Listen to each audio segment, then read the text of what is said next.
Hi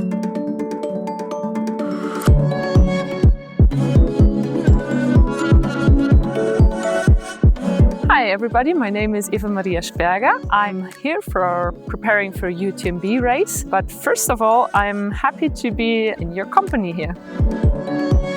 I'm a psychotherapist. To be a psychologist helps me a lot. I'm from Munich, from Germany. My greatest success was the highest mountain of Austria is Großglockner. I could have the course record with 1 hour faster, and I came third overall, first woman, and so this was my greatest success and the best race I ever had. What keeps me going? 3 things. It's being patient, staying committed. So perseverance is the expression I would use in the race, and being kind to myself. So these are the 3 things I have in mind who will take me through the race and through the hard parts.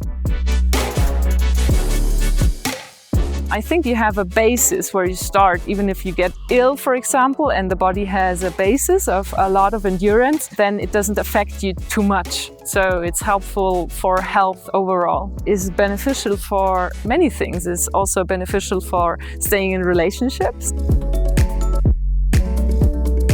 I like to be in nature. And I like to be outside very long time. And sometimes I love to be on my own with no people around. And in training, I very often find places on the mountains where I really don't meet anyone. So this is really nice. My best supporter is my partner, future husband. He knows me a lot, so he can push me through the race. Eat and drink and trying to be proud of myself. It's good.